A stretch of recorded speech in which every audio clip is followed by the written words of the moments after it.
Well, good evening, everyone. Welcome to Road America for the Grand Am Premier Series here on Glacier TV with Will Vinton and Yoni Batman in the booth. We haven't got much time before the drop of the green flag, so we're going to go straight ahead and run through the starting grid for this race.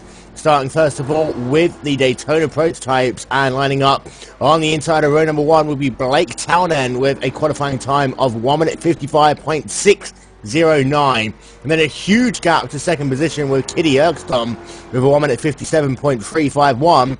Matthias Camargo in third position, JL Pinot in fourth, Sean Lees in fifth with Drac Brucker in sixth, Andy Kleverstoff in seventh, Scott Ford in eighth, Andrew Martins in ninth, Carson Delcher in 10th, Scott Michaels in 11th, and then Henrique Mendix in 12th. Then over to your Ford Mustangs, Dan Rash in first, Paulo Valente in second, David Jacksworth third even, Roman Yamalov, Stefan Overgaard, and Andy Goodison rounding out your Ford Mustang field. And Yoni, it's been a very interesting series so far in the Grand Am Premier Series here on iRacing, and we've got ourselves a very busy mid-part of the season now, as we're pretty much in that second half, and the last of the first half of the season, and then we've got ourselves in the next 2 weeks Watkins Glen and Indianapolis, so drivers are going to need themselves some good momentum going into this mid-portion of the season. Indeed, and hello from me as well, by the way. This broadcast seems to be quite special because unlike we used to see in the last so-called last race of the day in the Grand Am Premier Series, usually this one has not been as high in terms of strength of field as the first one, which is a 4 p.m. GMT start. But unlike last two times, this race actually split, so this might actually see equal, if not even higher strength of field than the last race. However, out front, Blake Townend is still in a league of his own. As I just alluded to, the gap between himself and Kitty Erkstrom, who sat in the second position, is 1.7 seconds.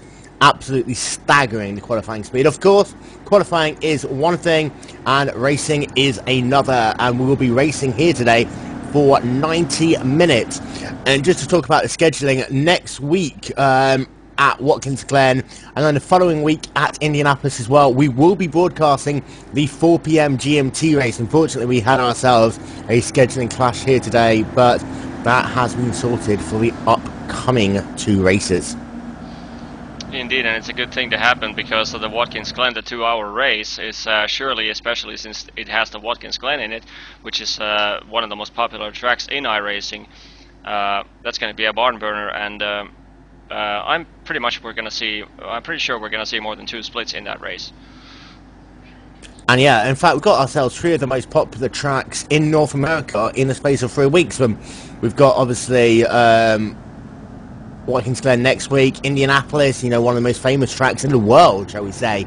But this week we're at Road America, one of the fastest of all the North American racetracks. This track is 4 miles long in its exactment. 14 corners, some of the most famous corners in North American racing as well. Turns like the Morian sweep down into turn number 5, the hurry downs, turn 7 and 8, the carousel, and then let's not forget the kink down into Canada corner, turn number 12. This track is very, very fast. One of the things as well that we need to mention is the times between the DPs and the Mustangs. Even though this is one of the longest tracks that these drivers will race on, the gap between these cars in qualifying was a full 35 seconds, and that means that those DPs are going to come up amongst those Mustangs very, very often. Indeed, and going through the carousel, which is, every American track has a carousel in it, and the kink, and the corkscrew, and all that stuff. But coming out of the carousel, especially if there's a Mustang in front of them, and you have 2 battling DPs, the single DP is not a problem on its own, but the DPs are surely going to trying to get past the slower Mustangs as soon as possible, and if the Mustang happens to be in the inside of the carousel, the DPs are going to fly through the outside, but the problem is in the exits, where the Mustang is I'm pretty sure it's unable to hold the very inside line. So that has we've seen a lot of drama in Road America, especially in the carousel, in the multi-class racing, and I'm pretty sure this is not going to be an exception as they're coming through kind of the corner right here. And let's not forget as well, this track is very, very narrow, and the walls are very close to the racetrack as well. We have seen so often on broadcast on Glacier TV over the past couple of months just how dangerous those walls can be, down especially into kind of the corner, and also this race start as well. Things get very hairy very early on as drivers battle to get track position coming down into turn number 1.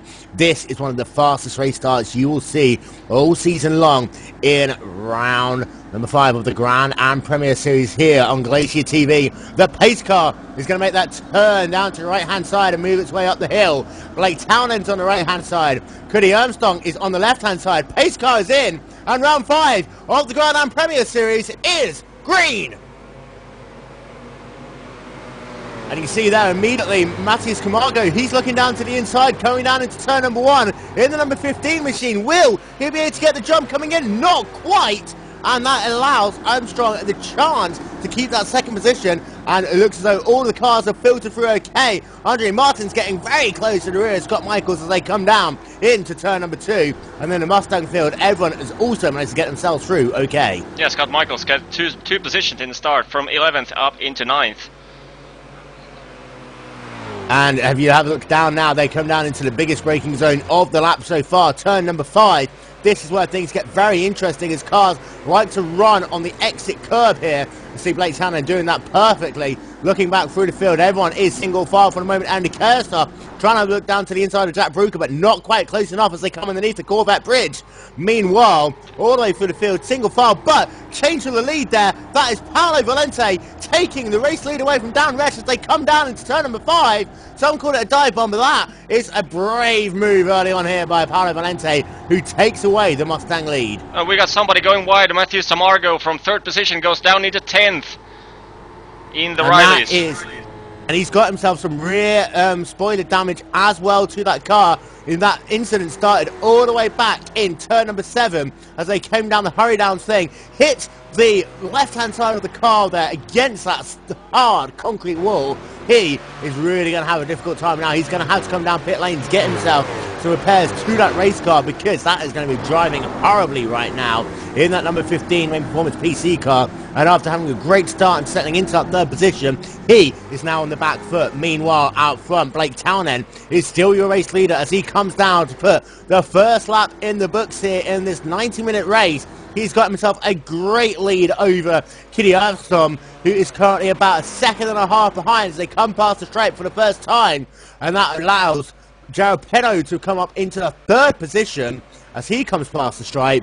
And Sean Leeds in 4th, and Jack Bruker rounding out your top 5.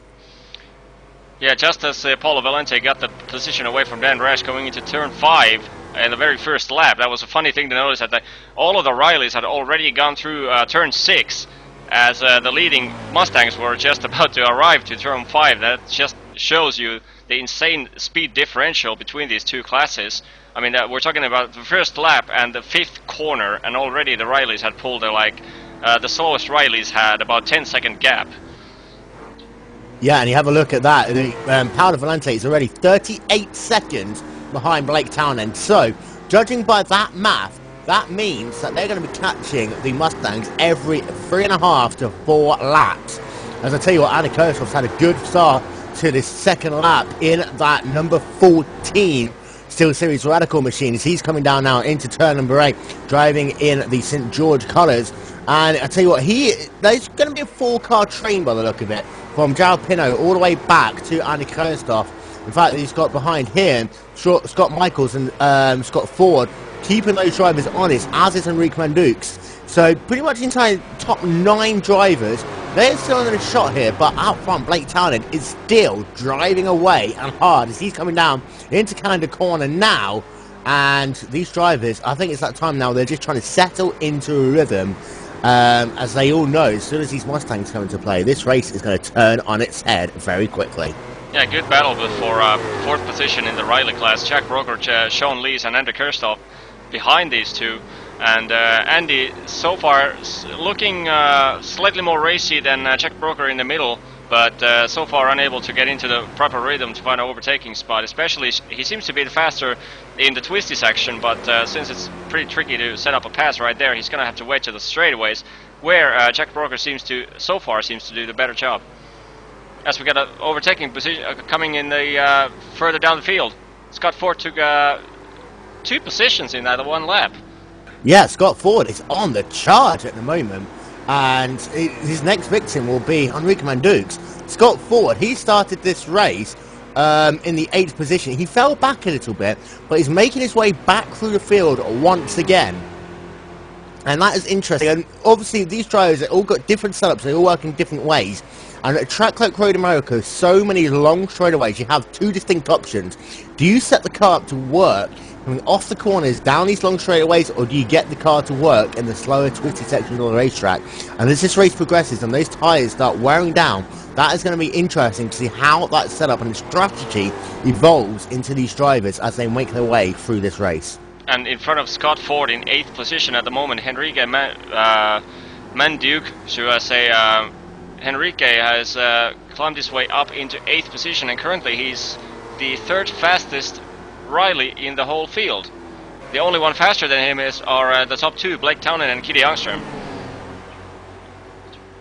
Yeah, and I tell you what, that Jalapeno all the way, Jalapeno all the way back to pretty much Enrique Mandukes is separated by 5 seconds on the racetrack. So great battle going on. It looks as though for the moment everyone is just holding position, no one wanting to try anything too big too early. Meanwhile, Dan Rash is looking very racy behind Paulo Valente here, coming into turn 5 again. Maybe had a retaliation move going in here. Yeah, and you saw this is where Rash lost that position with a big bold move on lap number 1. Rash trying that outside line, and these Mustangs, they've got to get themselves slowed down. And Rash there, he's getting a very good drive off the corner as they come down underneath the Corvette bridge. We try, and not quite close enough there, I'm sure. If he'd stuck it down the inside, he would have had the opportunity, but he's still putting that pressure on Valente as they come through turn number 7 now, down in the hurry downs into turn number 8. Yeah, this is going to be building up to be a pretty good battle for the win of the Mustangs. And speaking of Dan Rash in the 2nd position in the Mustangs, he did yesterday. He did the season finale in the Continental Endurance Sports Car Series, which includes MX-5s and the Mustangs.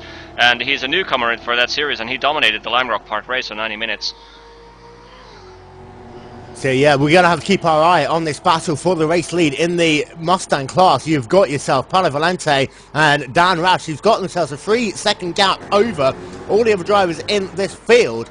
However, Rash looks as though he's not as fast in the 2nd sector of this racetrack, and that is where you've got that long drive down towards Canada Corner, and then the final 3 corners of this lap. You see there, they get themselves running that outside curb fast, and then all the way flicking it to the left. Meanwhile, we're having a look at that battle in the Daytona Prototype class. You've got yourself Jack Brucker, Andy Karistoff, Scott Michaels, Enrique Mandukes still separated by 3 seconds on the racetrack, 5th, all the way back to the 8th position.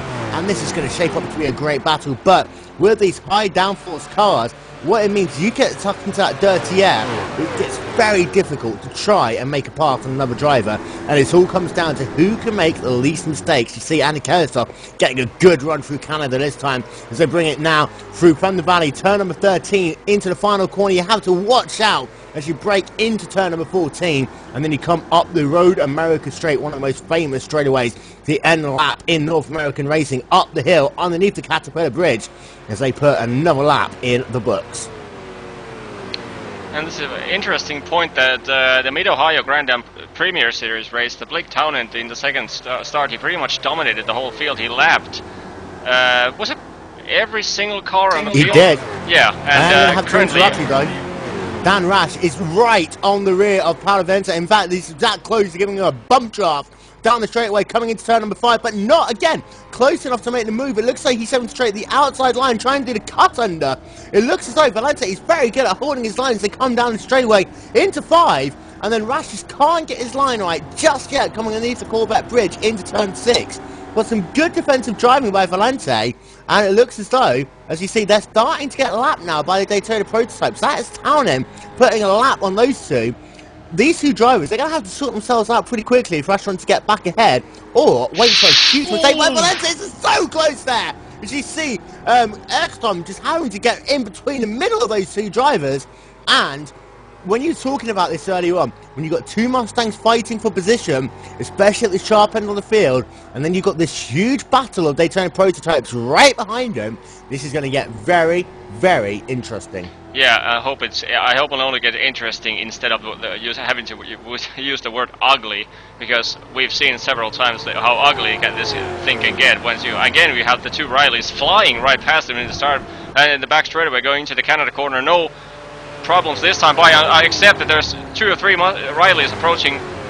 Not enough time to reach the Canada corner with these two, but now it's gonna get the last two corners. Splitting them down the middle. That is scary there by Scott Michaels. He took Rash on the right-hand side, then flicked to the left to take... oh my god, that was close as he took Pali Valente. But these Riley drivers are going very, very quickly here at the moment, and they have got to be so careful as they come up through this field. By the way, Scott Michaels up in the 5th position from 7th in 1 lap.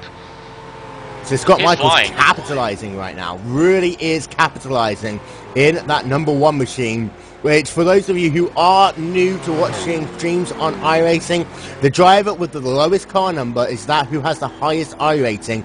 We'll go through iRating a little bit later on because it is a little bit confusing to explain, but pretty much Scott Michaels is one of the more experienced drivers in this field, and it is showing right now.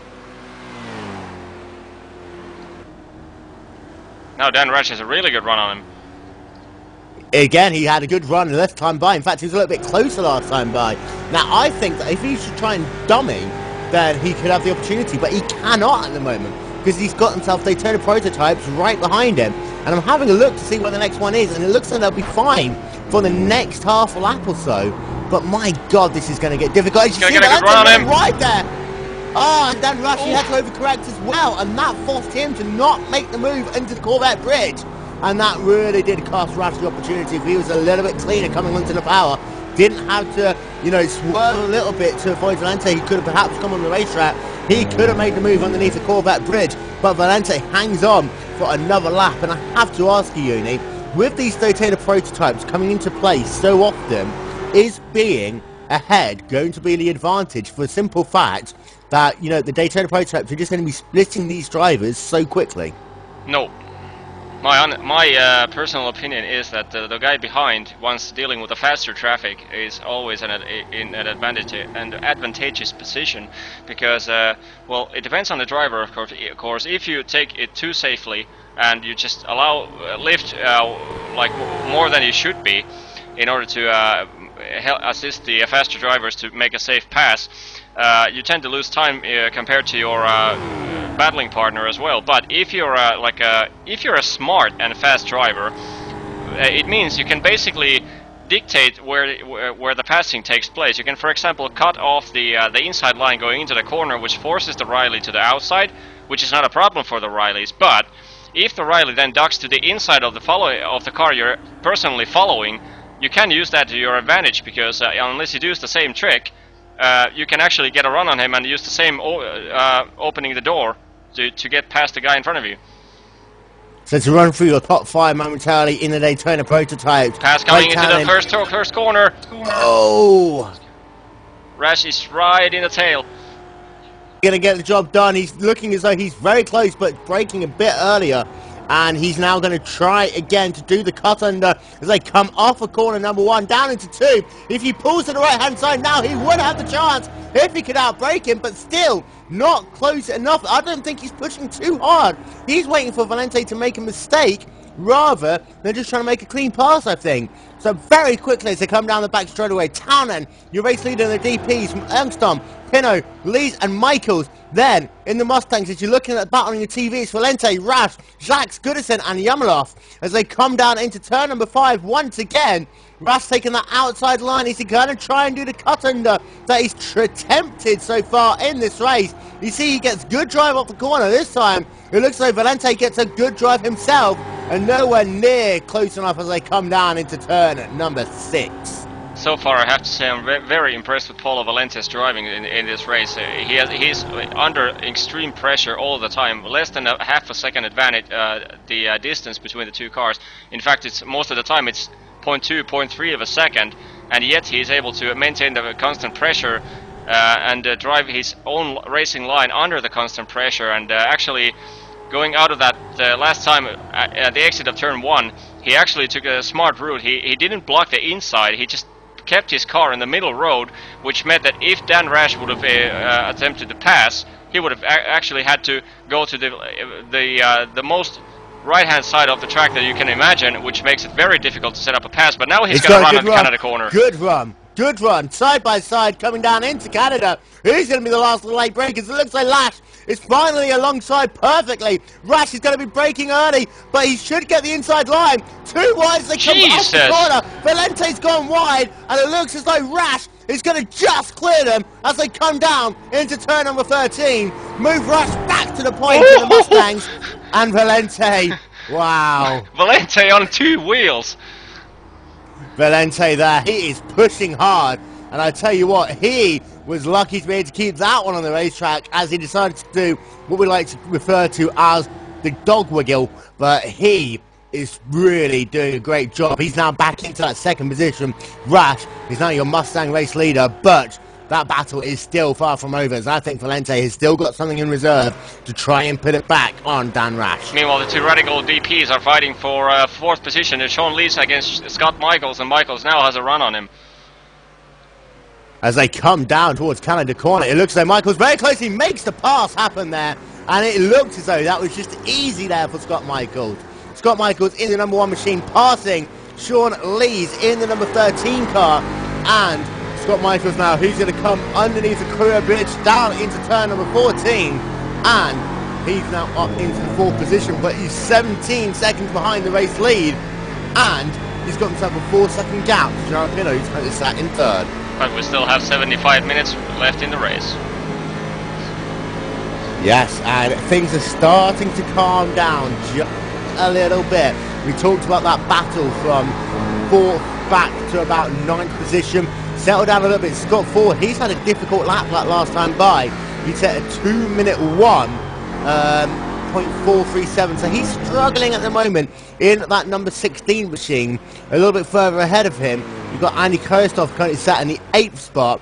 He's got a 5-second gap ahead of him to Enrique Mandukes, who is right in the middle of that battle with Jack Brucker and Sean Lees. You see Mandukes looking down to the inside and getting the pass on one. All those 2 drivers had to go wide there. He thought he was going to run into the side of Sean Lees, and that has put Mandukes back on the rear foot as he made the pass on Brucker here. Looks as though for a moment he's going to try and pass Sean Lees as well, but just completely outbraked himself coming down into turn number 5. Yeah, it seems like a little bit over-anxious going into the braking zone, and there is a small bump going into the braking zone if you're on the inside line, which pretty much forces the driver on the inside line to brake slightly earlier than he really should. But yeah, that looked pretty much like he was confident enough under the brakes, but once you got into that bump, the car just goes flying. And yeah, no damage to any cars this time around, but I'm pretty sure the next time Enrique is going to get a run on that corner, he's going to be a tad smarter. Just to give you an update on Andre Martins, he just put his car into the wall coming out of turn number 9 in the middle of the carousel. He had issues on lap number 1 that he is currently voicing his anger about in the number 10 machine. However, his day is done, and also Matias Camargo is currently sat 5 laps down. He is pretty much also out of the race. And looking at the last lap times, actually the fastest in the previous lap was Enrique with a 157 point something.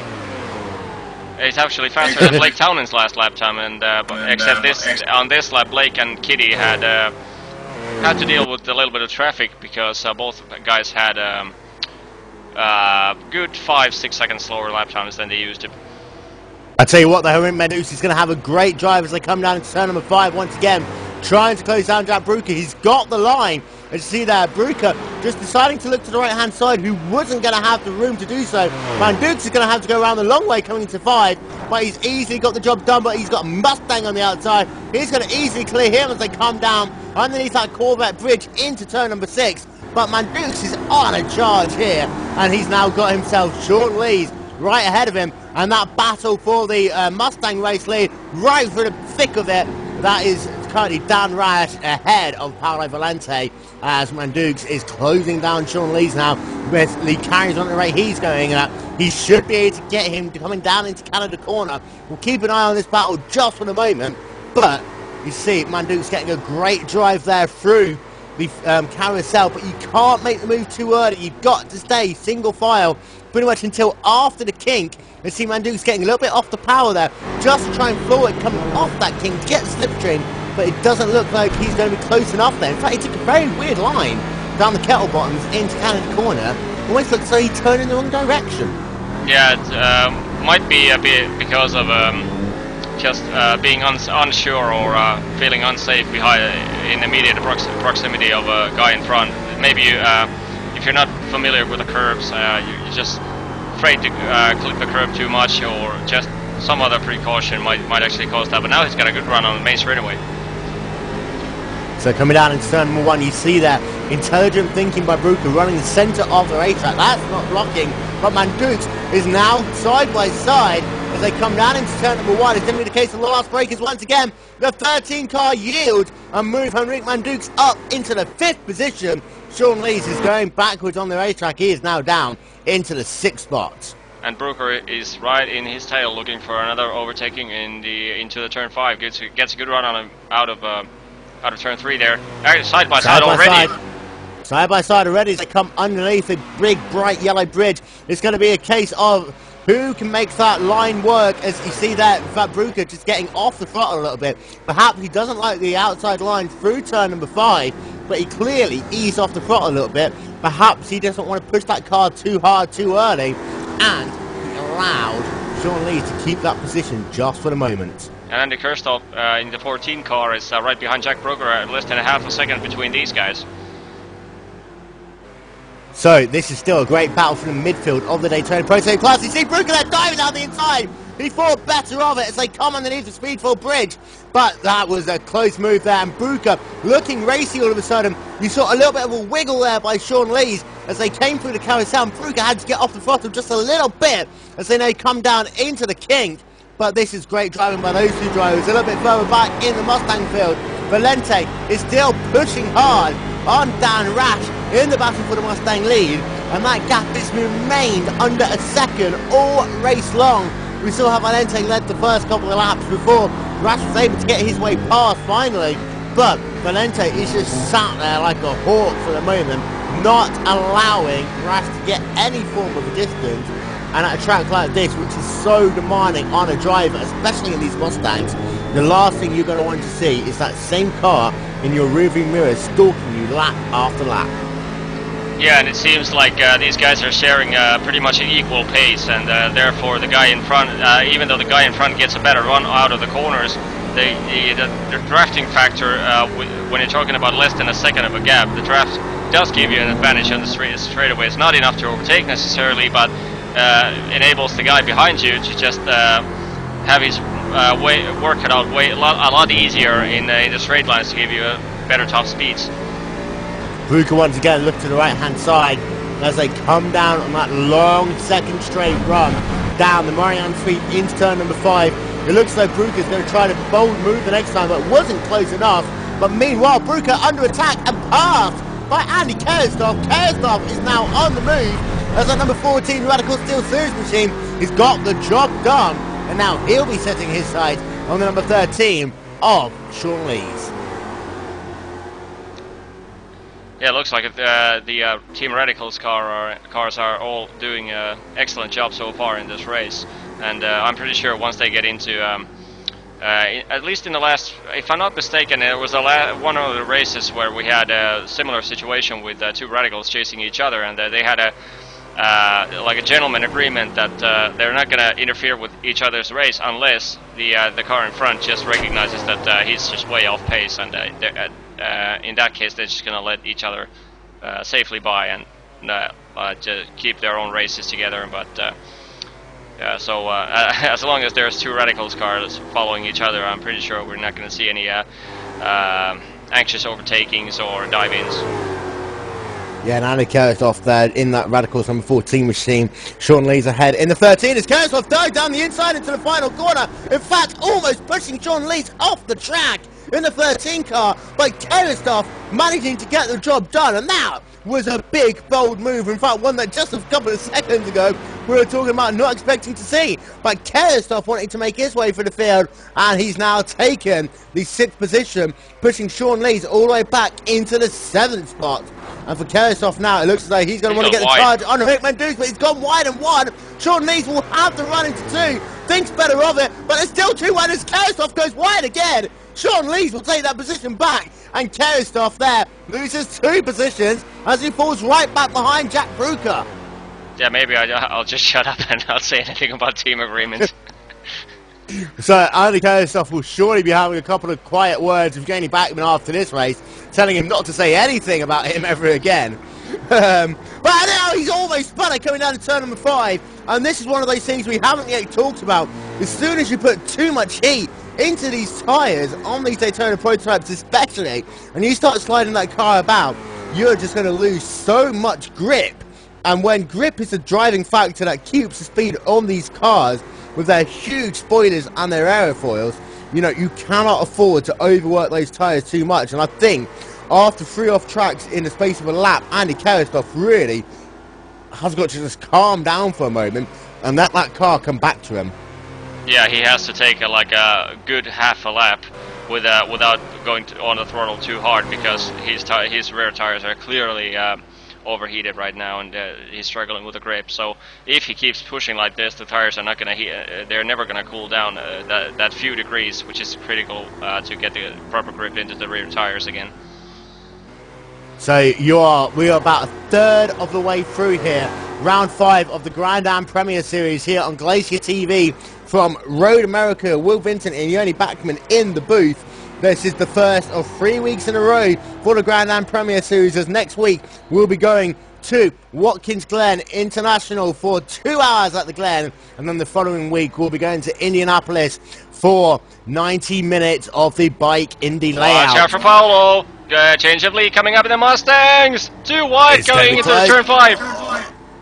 And it looks as though Paolo's got it, but there's still 2 wides to come into 6. And Paolo's going to have to be careful there. They almost touch as Paolo getting a little bit squirrely on the throttle pedal as they do that. But that was close there. And what happened now is Dan Rush is going to have to fall back a little bit, as he had, that was Kitty Erkston, who just breezing past them. And these DPs look as though they are not going to take any prisoners here. They are just going to literally breeze past as soon as they see a gap. And so long as these drivers are working in harmony and they kind of know that's going to be the case, they can almost prepare for it. Scott Michaels in the pits, sorry. So he's the first driver to really come down pit road. And this is in the window now for making that one-stop race work. So he's down in pit lane, he's got himself his 4 tyres, topped up the race gas, and he's coming back out now, 45-mile-an-hour speed limit. Past those green cones, don't go too early, and then keep it to the right-hand side until you go past that yellow line, and he can now blend back onto the racetrack. And we'll talk about pit lane as well a little bit later on, because this pit exit is so narrow, Yoni, that, you know, if you're coming out and into a lot of traffic, it makes turn 1 very, very difficult if you're pinned in towards that inside lane. Yeah, and exiting the pits, not only on the race surface, but on the other side of the wall, in the pit area, once you go outside of the pit speed limiter area, the line between the yellow line, which you're not allowed to cross before it ends, between the gap between the line and the grass on the right hand side is very, very narrow, especially with the Rileys, which is a pretty wide car. So you have to be careful with that, because if you go over the yellow line, you're going to get a black flag, and if you go too far to the right, you're going to clip either the pit wall or the grass.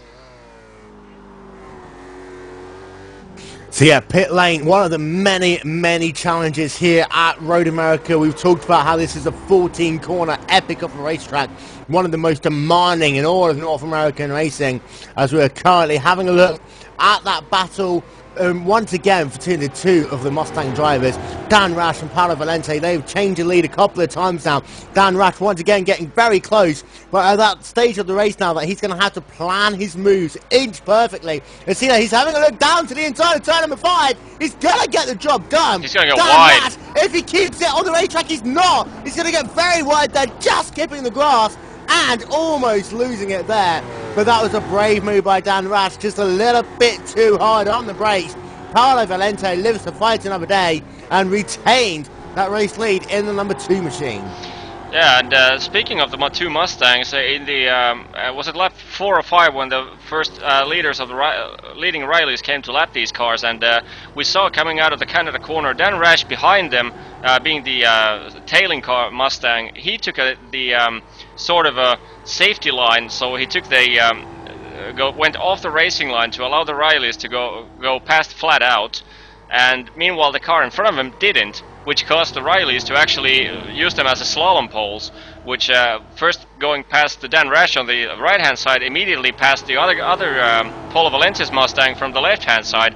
And that's actually a situation in the multi-class racing which we had a lot of debates about in the iRacing forums, that some people support the idea of moving off from the racing line, but that was one of the that was a textbook example, like why you should definitely not. And it's do happened it. again there. You just saw it. Sorry. Yeah, that was scary close there with Scott Ford. Yeah, that's exactly why you should not do that. I mean, move off your racing line, because automatically the cars behind you assume that you're going to hold the racing line, and once the Riley comes flying to your tail, and all of a sudden you start switching your lines, that's when it can get really ugly. And like, if both cars would have just held their racing line, the Rileys wouldn't have any problems getting past them. Yes, and the thing is as well, the speed differential between these Daytona prototypes and the Ford Mustangs is just absolutely staggering, especially down the straightaways. I mean, the Mustang's doing pretty much 135 miles an hour as they come down into turn number 1. The Rileys, on the other hand, they are doing 175 to 180 miles an hour as they hit exactly the same point. So I think 50 miles an hour, you've got a car coming up behind you. You've got to give them enough warning, enough direction of where to go. He has to run once again in that number 6 machine, and he is looking very close. This time it looks like he's going to have to try and go to the outside line, but he was very early on the brakes there. Yeah, he and just lived. like, Seems that he just lived. Oh, he just went wide again, still. Was there a Riley? Yeah, there was a Riley, so he just took the same entry. But still, he went way wide there, and what that does is it makes the gap so large that he can't capitalise if Valente decides to make a mistake. But I mean, it's still some good safe driving there by both Rash and Valente.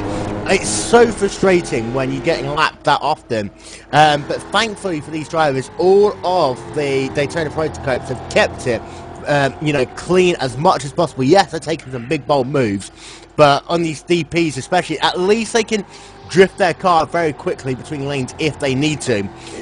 Having looked very quickly at the Daytona prototype race leader, Blake Townend, his last lap was a 1 minute 57.556. Pretty much all of his laps have been within that 2-second window. His fastest lap was sat on lap number 12, a 1 minute 57.264, but the gap between himself and Kitty Armstrong is now up to 11 seconds.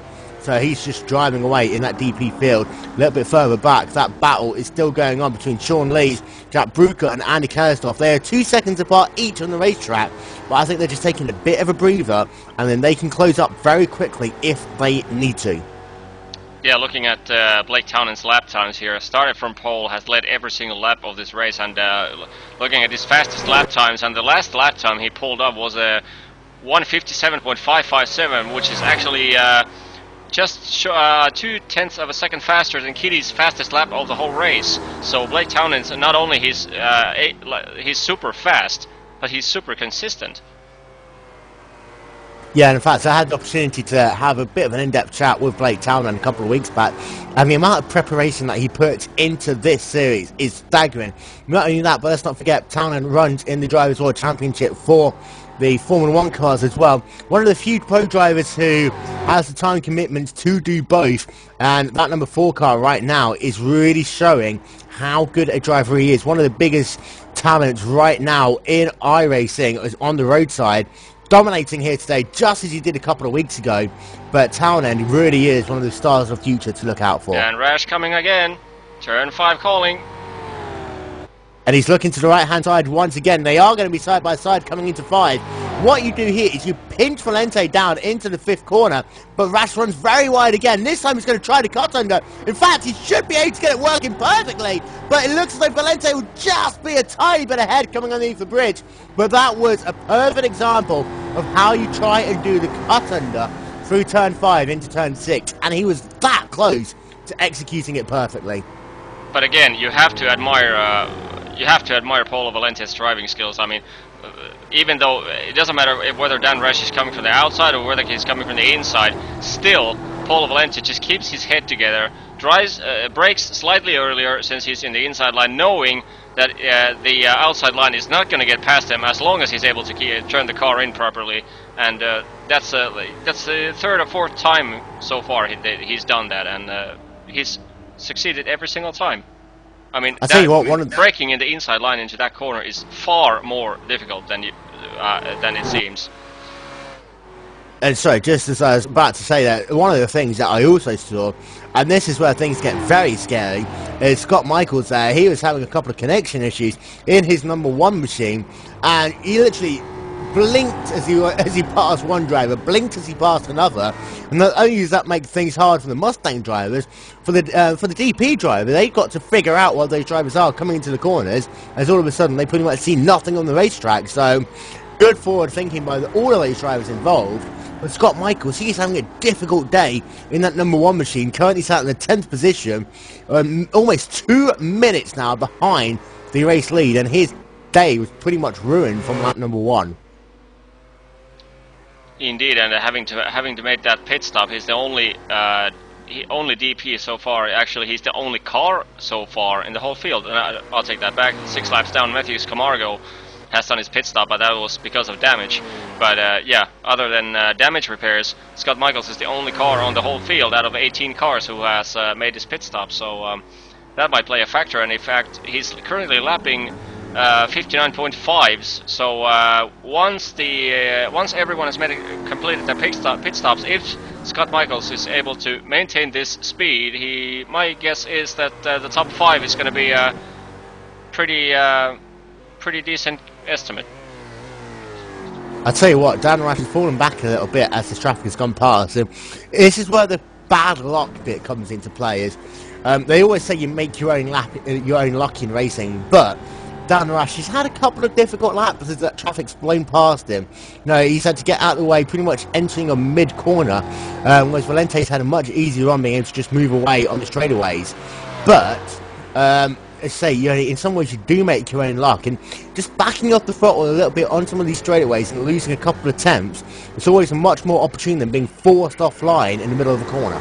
Indeed, and as we've seen throughout the field, throughout the DP field, once they get into the overtaking mode, they seem to just stick their nose in whatever chance they might get initially, and even from way back, they still push their noses in, so the Mustangs have to be on their toes the whole race. Every time you had a Mustang, the Riley behind you within 1.5 seconds, you have to be prepared to dodge a dive in. So yeah, like you said, once you see the blue flag waving in the top corner of your screen, and you see it as a Riley coming, just be prepared to just lift off slightly, taking it, like if you're gonna take the so-called safety line, which is going off from the racing line, do it way before the Rileys actually catch you, and tap the brakes a couple of times just to know the brake light indicates the Rileys that you're gonna let him pass, and no harm done, and you're gonna minimize the time lost. Blake Townend is still your race leader in the number 4 machine. The gap between himself and Kitty Erkstom is now up to 12.5 seconds on the racetrack as we are approaching half distance here. Round 5 of the Grand Am Premier Series here on Glacier TV. I'd like to take the opportunity as well to say a big congratulations to Audi, who scored first, second, third and fifth in this year's 24 Hours of Le Mans, as this is an endurance racing series. I have to say, Audi really dominating once again at Le Mans. Here, it looks as though Blake Townend is just absolutely dominating at Road America in the Riley Daytona prototype. We've got a little bit of an interesting battle developing once again between Jack Bruker and Sean Lees in the battle for the 5th position. And Sean Lees dropped off the pace a little bit these last couple of laps and has allowed Bruker to really catch back up with him. Yeah, Jack Bruker is doing a pretty much 2-minute flats, where Sean Lees has gone into the 2:01s. So, I don't know, maybe he's overdriven a couple of laps, burned his tires a bit, and now he's started sliding a little bit, so now he had to back off, or could be a number of reasons. Could be just overdriving, went over the curbs and got into the false racing line, or don't know. So far it's looking stable, but might be also not exactly sure about how long it takes to refuel these cars, but there might be a little bit of difference in the fuel strategy as well. Yeah, I mean, the way it works, obviously, if you manage to get there and fill up that tank earlier, if you fill up that tank more at the start of the race, yes, you carry more fuel at the start, which means that you're more susceptible to losing positions in the early part of the race, but come down to pit lane, you'll be taking less fuel than some of those drivers that started with a lighter fuel tank, and that means you can gain a little bit of that time back up. So let's not forget, for every gallon you have to put into these race cars, it takes about a second to do so.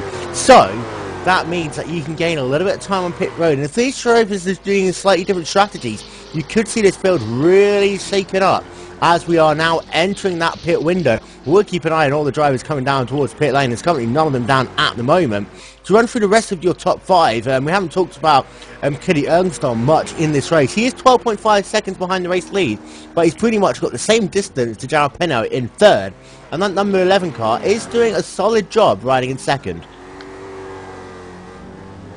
Indeed, and haven't seen Kitty's name. At least I recall seeing him that often in this series, but at least not in the top fights. Maybe he's been out of the. Oh, is Kitty going wide? Kitty goes wide! Oh no, he's into the wall there! No! With curse of the commentator's strike again. Oh god, and we should probably go to the scenic cams, not to disturb these guys. Yeah, what on earth went on there? I don't know. It looked as though he just turned right. Yeah. That was the weirdest thing I've ever seen. Unless he got himself suspension damage over that rumble strip in turn number 7, which I've never seen before. It looks like that car just wanted to turn right on him, and that has put him way out of the race. Yeah, let's have a look at that one. That looks interesting. All of a sudden, he just refused to brake. He refused to turn. He just went straight to the grass and just parked the car. Let's see if I have a look at a replay here. See him, he just came up through turn number 7, and yes, he did get the curb a little bit harder than he had done previously, but nothing that you would suspect that he would damage the suspension underneath that car. I mean, it's not like it was those huge yellow strips that you have at Daytona, and as he came down into 8, he just turned that car to the right, and it was just done.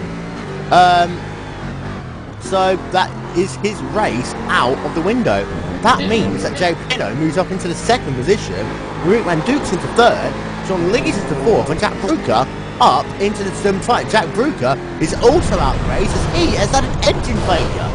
So it's all going on in the middle portion of this race. Normally we at least like racing to the last 10 minutes in this, when we broadcast races before we start having all the mayhem. But Jack Bruker in the number 8 machine blows up an engine going down into turn number 8, under braking, just flicks that car down a gear too early. And we haven't talked about this yet, Yoni, but the fact that these gearboxes are so susceptible to, you know, having to go down those gears so quickly, yet being so controlled, Jack Bruker, it looks like he just flicked down one too quickly.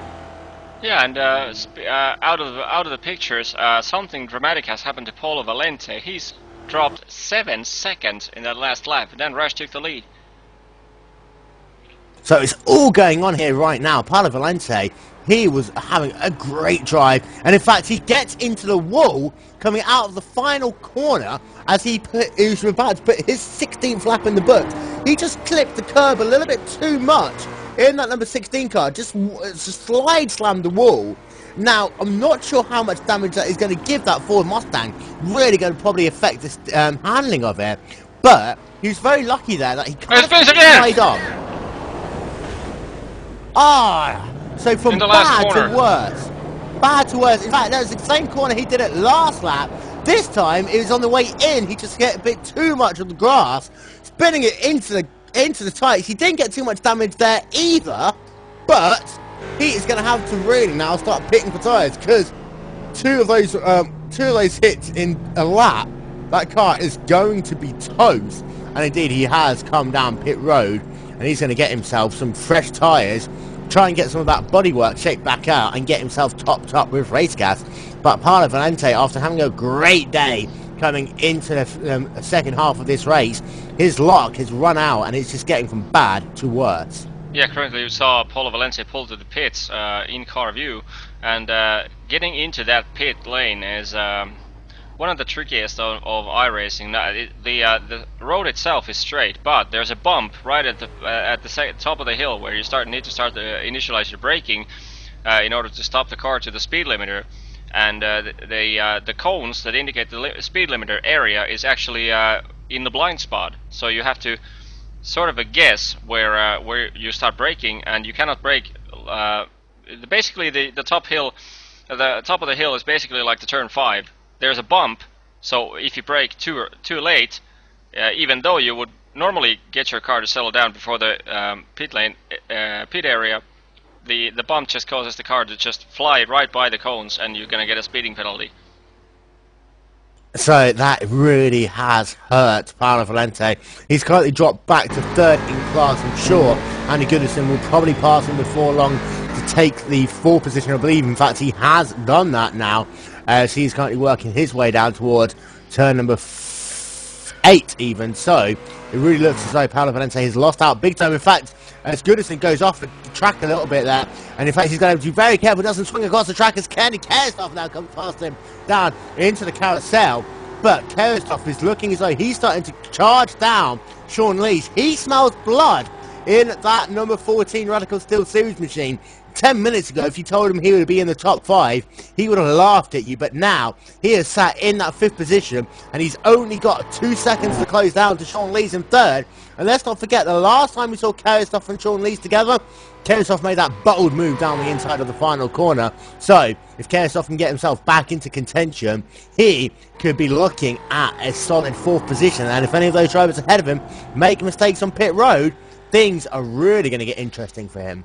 Yeah, and we have to remember that unlike in normal league races or in like a FIA Formula 1 races, etc., where the point scoring system is solid, in the Grand Am Premier Series and in pretty much any iRacing's official series, the amount of points you gather, as we see Andy Goodison pull into the pits, by the way, the amount of points you get from a race is dependent on the strength of field, which is dependent on the driver's iRating.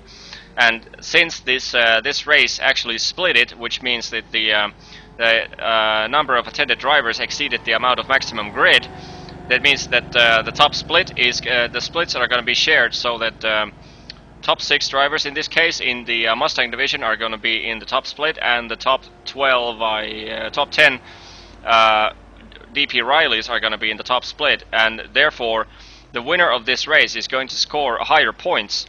And the higher the strength of field, the higher the amount of points you gain, and the relative gaps between the different positions is also like higher in comparison.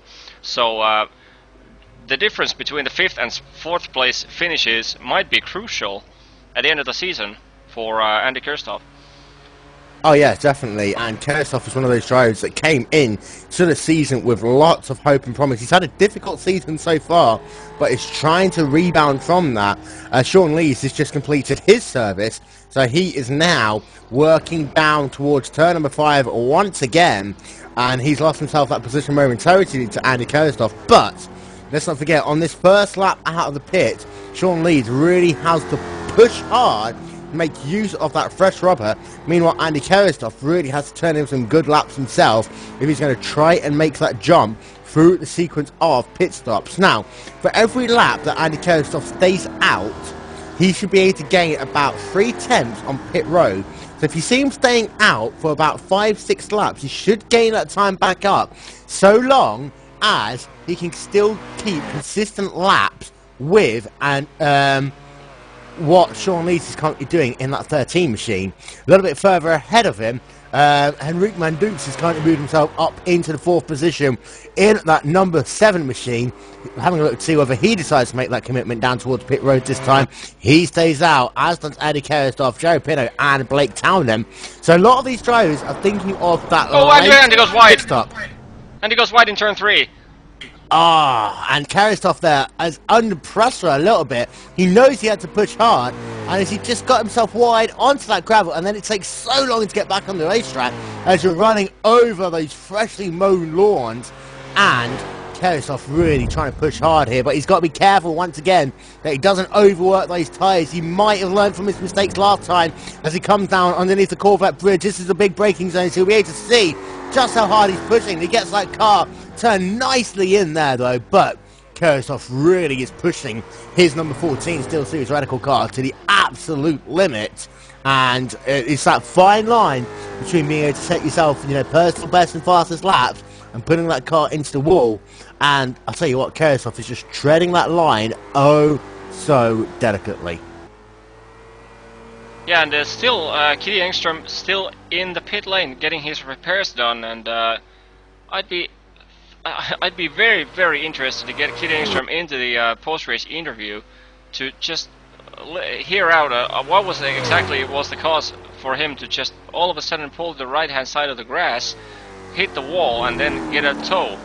I mean, was it some real-life issue that he had to, urgent issue that he had to deal with, or what on earth was that all about? I mean, he's still normally, if a driver just does that just out of frustration or something, he just immediately pulls out of the session. And by the way, Andy Kerristoff almost decided to pit, but just in the last second decided not to. And this isn't undercourt, Andy K. You've got a green flag run here. You need to keep an eye on what you're doing. I think that he's probably close on fuel, so we expect to see him come down next time. But he figured out he could stay out for one more lap. He'll probably end up coming into pit lane on fumes. But I'm having a look at Blake Townend, and he is just dominating out front. That gap is now up to 32 seconds. Thankfully, mercifully for some of these Daytona prototype drivers, this is one of the longest laps that we will do here in the Grand Am Premier Series. So, a number of drivers will probably end up staying on the lead lap. That wouldn't be the case if it was a shorter track. But Townend just dominating once again. It is really is the class of the field in these late races. And see that he's got a good drive off the corner as he's going to be putting a lap on Scott Michaels in the number 1 machine. Michaels has had that difficult day, and he salvaged a little bit with Brucker and Armstrong losing out in this race. Townend just being able to complete the pass on him. What I really am interested to see, however, is whether Valente will be able to gain up some of those positions. For those of you who are just tuning in, Valente just hit the wall twice in the space of a lap. Now he has dropped back from this much leading this Mustang field to being all the way back in the 6th position. Yeah, and he has a good minute or so between him and Andy Gutterson, and even though he's lapping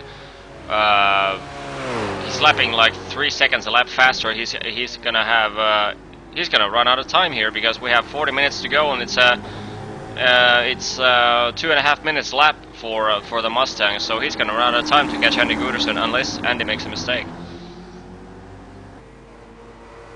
So the pit window is open. We are expecting drivers to come down pit road momentarily. In fact, we're waiting for Andy Kerristoff. He should be the first to come down pit road of these drivers. You saw he pretty much, in fact, no, he stays out for another lap. So I'm wondering if he just got his math wrong and he thought that he could pit and then he didn't. In fact, that last lap before, he did a 2-minute free, so I'm wondering if he actually almost slowed down for pit lane, but he's settled himself back into his rhythm. He's really now going to have to push him. He's going to try and get himself back ahead of Scott Ford, but Kerristoff, I'm not sure if he even knows what his own strategy is right now.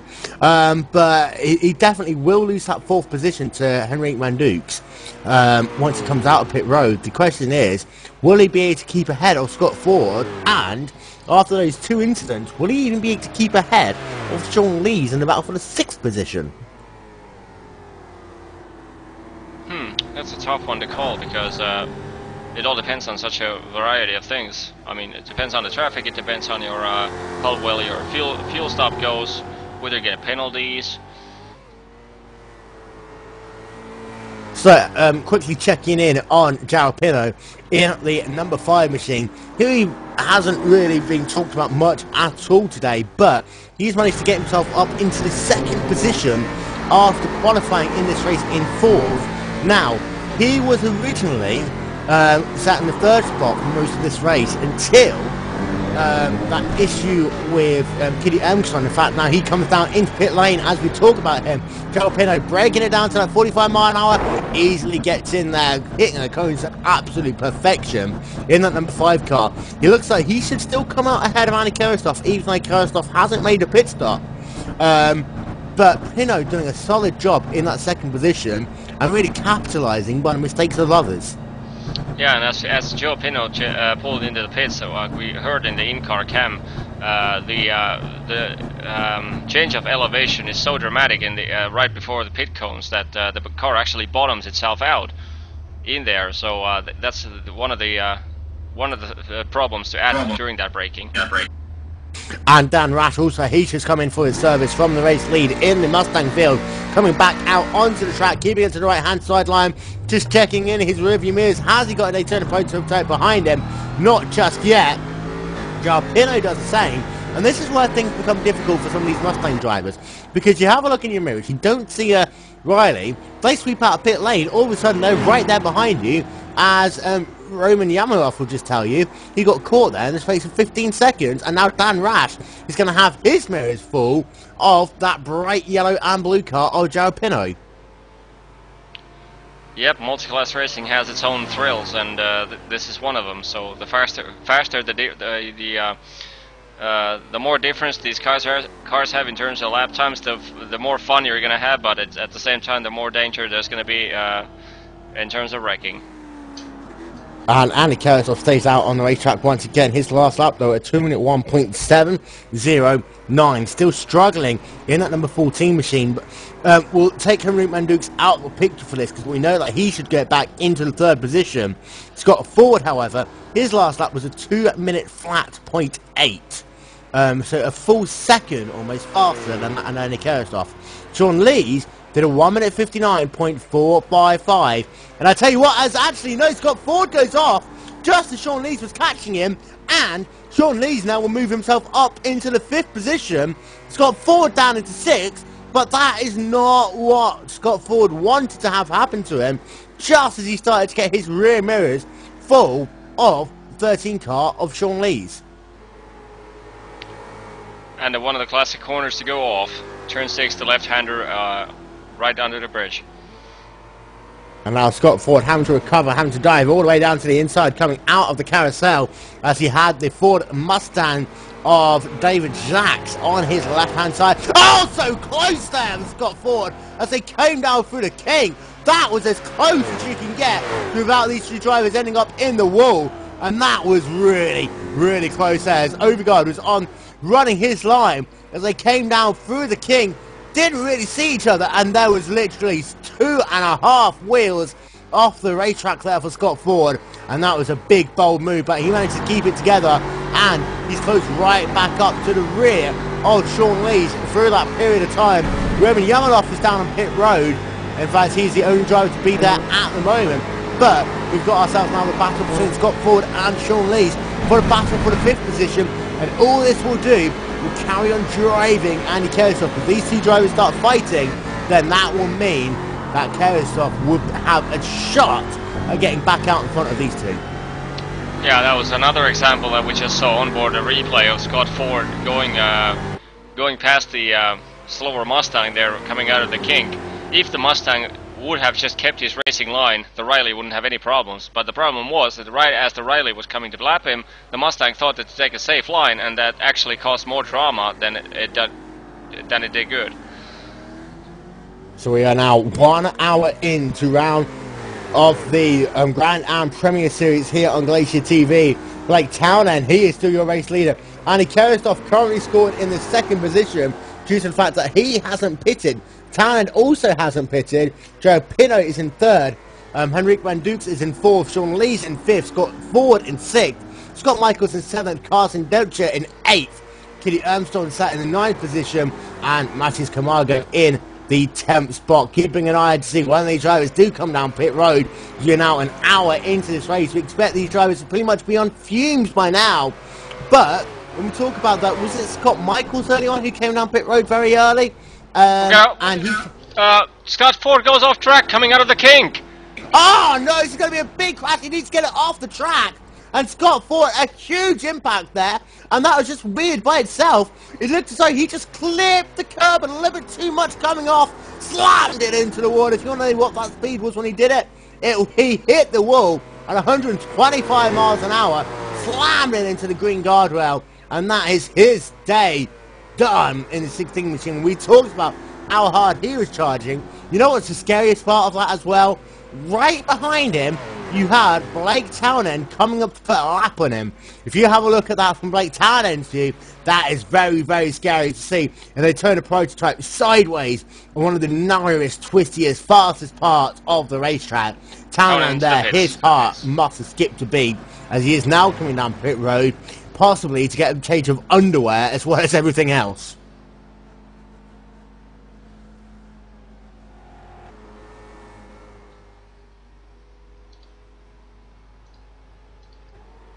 So he's making his first pit stop of the day, keeping an eye back. See whether Andy Keresov coming down pit road this time as well. Keresov probably will not inherit the race lead. Townend just got that big of a gap at the moment out front in that number 4 machine. You see he's got himself 4 fresh tyres, just topping up on race gas, coming out of pit road now. And he's got the easiest run out. As long as he keeps it to the right hand side, he will be good to go back onto the racetrack. And Blake Townend came into pit road the leader. He's going to leave pit road the leader.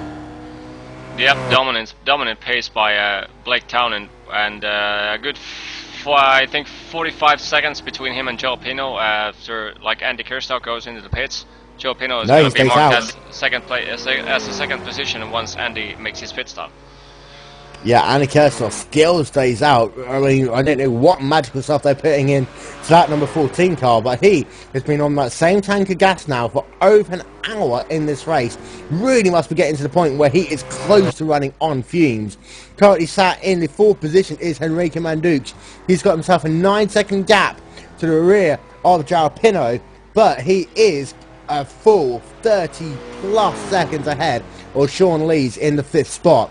So we need to remember that Scott Michaels is now going to be classified as not Scott Michaels, sorry. Scott Ford is going to be classified as out of this race.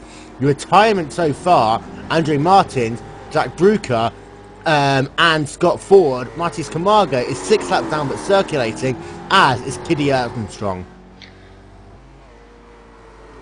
Yeah, still have, even though Andy Kirstoff, after making his pit stop, is going to be dropping down to, I don't know if it's going to be 4th or 5th spot, but still, started from 7th, currently in 2nd, and even though he would get the 5th spot, he would still be one of the top climbers in this race.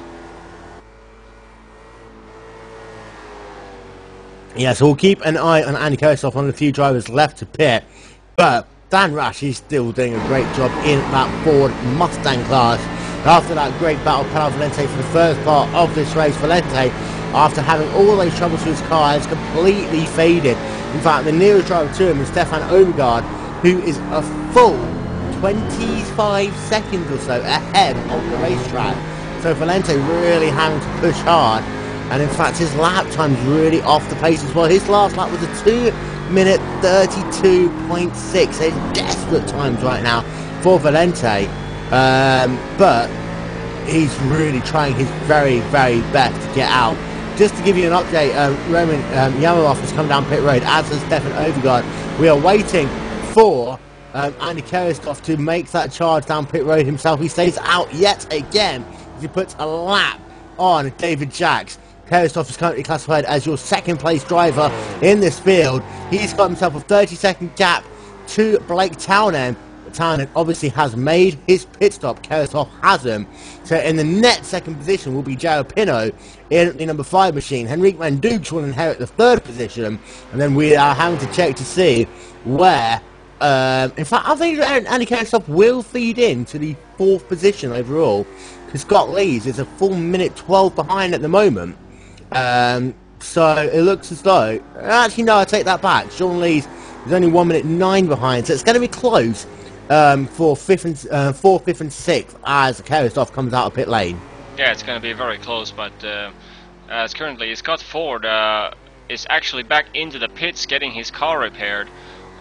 So not completely out of the race yet, but I don't think with the amount of damage he took, I don't think he's going to be able to beat Keith Engstrom or Matthews Camargo as his car gets the mandatory repairs done, unless the mandatory repairs are minor enough so that he's going to be able to come out 2 or 3 laps ahead of these guys. Then he could afford, in the remaining 25 minutes of this race, he could afford to do slow lap times and yet maintain 8th position in this race.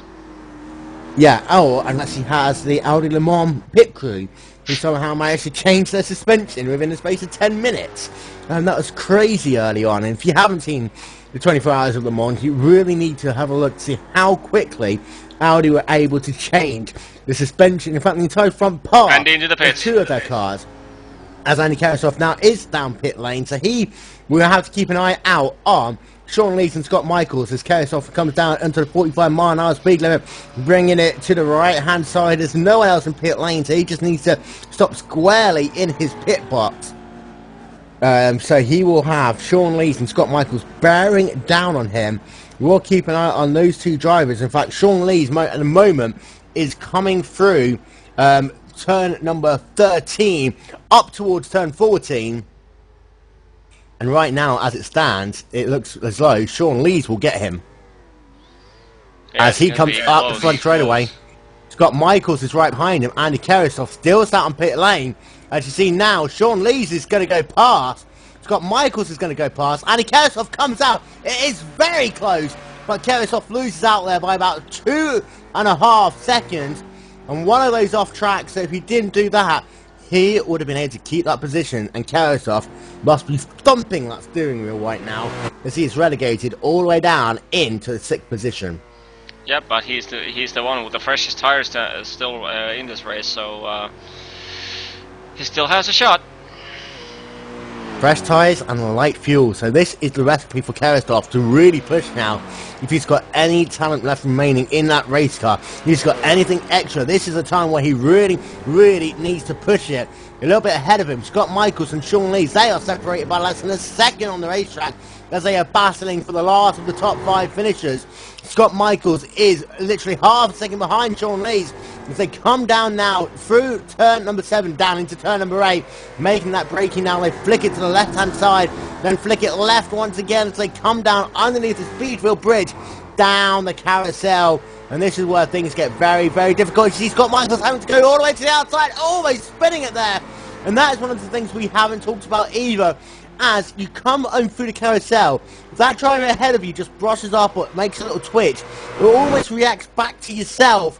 But Michael's not quite close enough to make a move down into Canada corner momentarily. Moving to the right-hand side line just in case. Making a huge dive down the inside. Can he keep the corner? That was a great overtaking maneuver there by Scott Michaels. Indeed, and out of the picture, outside of the pictures, just to mention that Blake Townend, just his previous lap was 1 minute 56.724, so only about 8/10 faster than the any other driver in the field. In fact, that was 6/10 faster than Kitty Elmstone even qualified.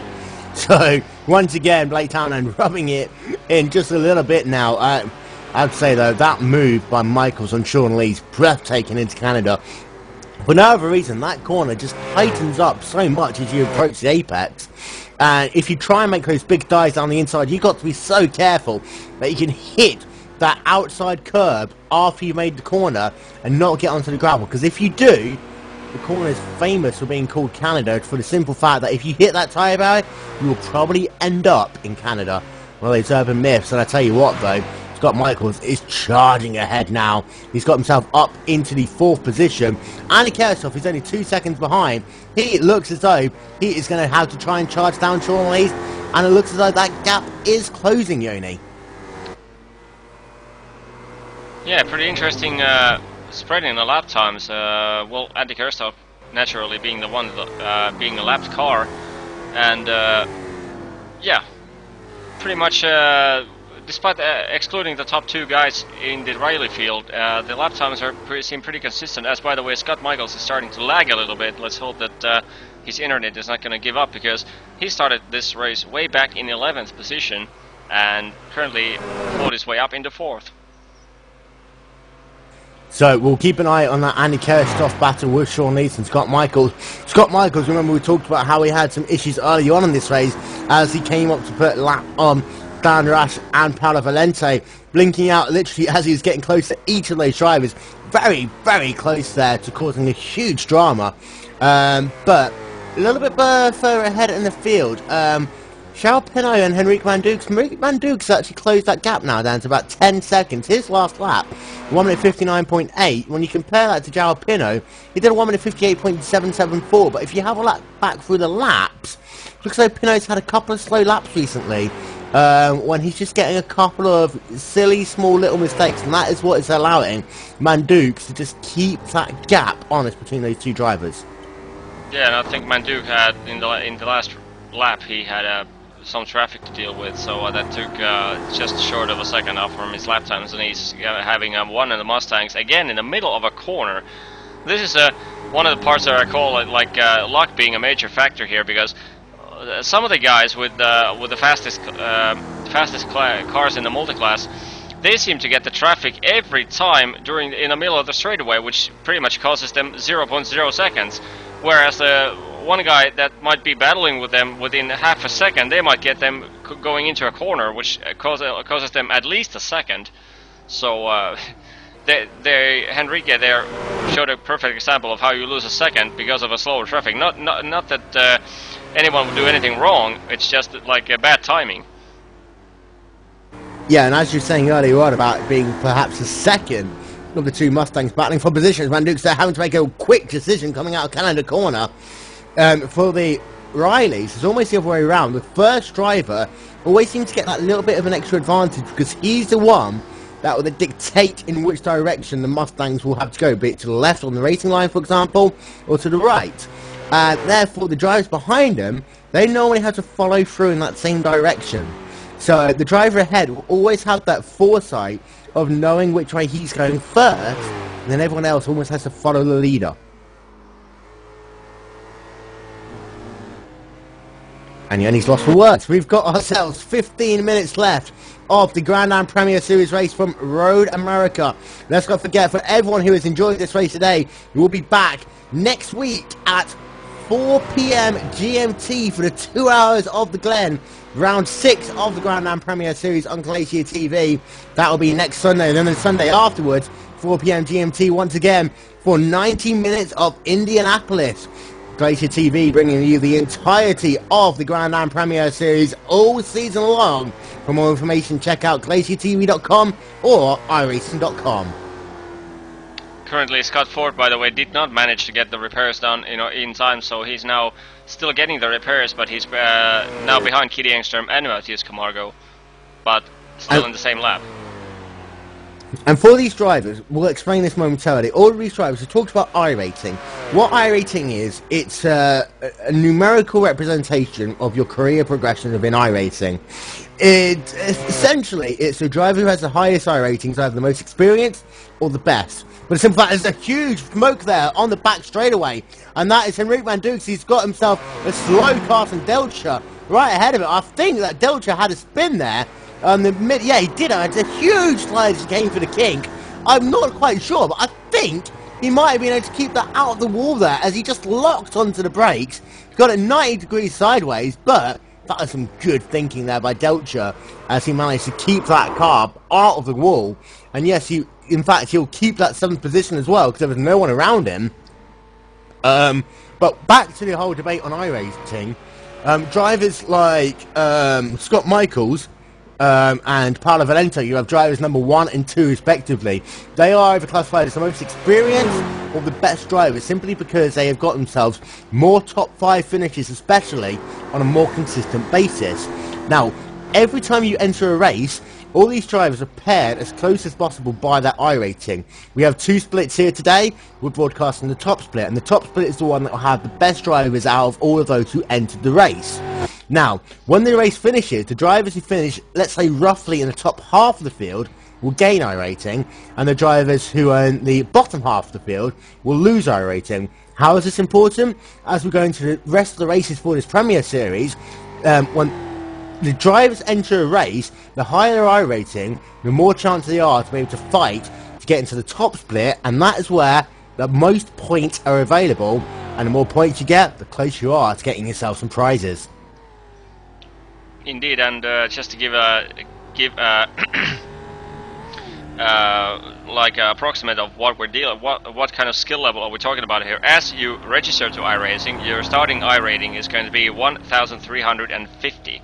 So if you win a race under normal circumstances, your iRating will gain anywhere between 20 to 60 points. It can gain up to 100 points depending on how well the more skilled drivers in the start are going to do. So we're talking about to anywhere between 20 and 60 points per race, and the top splits usually see if it's like a let's say an average top split. We're talking about the iRating gap between 2,000 up to 4,000, and then when we're talking about the Pro and the Grand Am Premier starts, where actually in case of more than 2 splits, we're talking about iRatings of minimum of 3,500 up to 6,000. So that gives you an estimate of if you're gaining about 50 to 60 points a race, how many races you have to do in order to get that iRating up that high. Plus, you have to take into account that you have to finish those races and be in the top 5. And if you wish to high points, you're gonna win. So yeah, and the 2 key things there are good finishes and consistent finishes, because we were talking about this before we went on air. Those drivers, once they get themselves up to a high iRating, something in the 4,500 region plus especially, they are going to have to get themselves top 5 finishes every race they do. Otherwise, they lose a huge amount of iRating because of the way it works. Now, what this means is that they have one bad race. It is the equivalent of losing 6 good races all in one. So for a driver like Blake Townend especially, who's currently in the Drivers' World Championship, he really needs to make sure that his iRating stays high to make sure that he can consistently fight for races to stay in there for the following year. One of the other things we will talk about as this race approaches its conclusion is safety rating, but before we bore you with all those details, we will run through the top 5 in both classes. First of all, Blake Townend is your race leader in the Daytona prototypes from Jared Pinot. The gap between those 2 drivers, 51.7 seconds. Enrique Mandukes is in 3rd. The gap between him and Pinot is now down to 8 seconds. Well, we've only got ourselves literally about 10 minutes left of this race. Scott Michaels is in 4th, and Andy Kershoff rounding out your top 5. Now, in the Ford Mustang division, Dan Rash is in 1st, David Jackson 2nd, Andy Goodison in 3rd, Remy Yamalov in 4th, Stefan Overgaard rounding out your top 5 with Paolo Valente in 6th and last after being in a great position for the majority of this race. And as we have, like you said, we have just over 13 minutes to go in this race. I was looking at the numbers of the drivers in the Mustang field currently, since naturally, like you said, like you explained, the lower the number, the higher the iRating.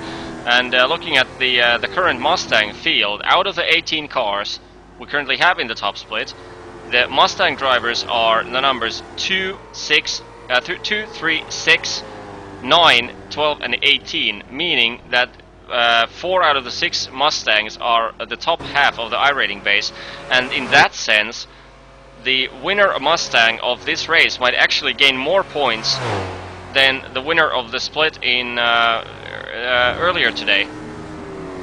Yeah, and that'll be interesting. We'll explain once this race finishes. We'll stay in there for a little bit to explain how this point system will work. But Dan Rash is your leader still in the Ford Mustang field. He's got himself a huge gap now to David Jacks, currently sat in 2nd position in class. As you see there, Dan Rash is going underneath the famous bridge underneath turn number 2. Meanwhile, David Jacks is just coming up the hill to complete his 30th lap in this race. Laps mean nothing, however. We'll talk about it in time, as we have got ourselves pretty much 10 minutes left to go here at Road America. And this is where these things really need to get themselves sorted out. We're having a look back at Paolo Valente. He's got himself the opportunity, and this is just an opportunity to try and gain a couple of positions. Stefan Overgaard is only about 7-8 seconds down the road now. Remy Yamalov is only a further 5 seconds ahead. Valente, his last lap was a full 3 seconds faster than that of Overgaard. In fact, he just got pushed wide a little bit there by Henrik Mandukes as he came through turn number 13. Remy Yamalov, his last lap time was a full 2 seconds a lap slower. So, Valente at this pace has the opportunity to catch Overgaard. Perhaps not quite close enough to catch Yamalov, but Valente is on the charge here because every position he gains will limit his iRacing loss and also score him some banker points in this series. Yeah, especially if Paolo Valente did not attend that first split, which I don't think he did. This means that every point you can get from this race is going to be crucial. Let's say Paolo Valente had attended that first race and scored, let's say, 250 points. If you're going to score less than 250 points in this race, you have nothing to lose because only the best out of the 2-1 counts. Precisely, and this Grand Am Premier Series takes so many twists and turns here, and it's always difficult to keep on top of it. Over the next couple of weeks, we'll break down each and every element of how this feeds into the big picture for the Grand Am Premier Series Championship. I have to say that Stefan Overgaard, he is getting under quite a lot of pressure now. If these Daytona prototype drivers make his life difficult, in fact he runs a little bit wide there coming out of turn number 5, he really will come under pressure from Paolo Valente. But Valente will literally just have one lap of opportunity to make that pass.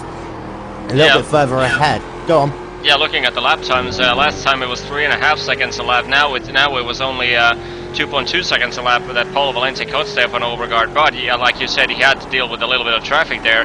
But if he decreases the gap 3 seconds a lap, he does have 1 full lap to complete the pass.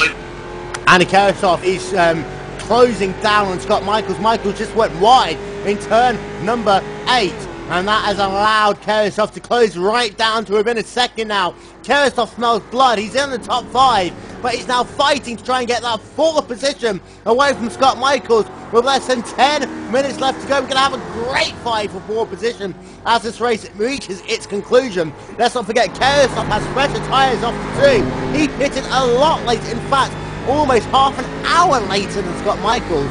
The Scott Michaels tyres are really... He's gone wide. Scott Michaels gone wide. And now this is going to be close for Michaels. He's going to have to be very careful. They've got a Mustang ahead of him. He had to just get out the bottom a little bit. This is going to allow Karasov to run up the hill. And you see they're defending that inside line as they come up.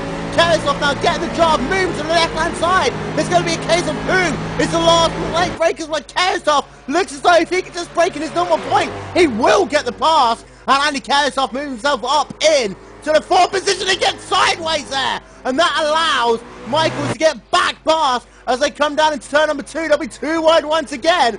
And neither of them get the job done there, but Michaels is now back ahead. And Karasov a missed opportunity there as we saw him crack under pressure early on in this race. This is pretty much the same. And now he's going to have to go a long way around.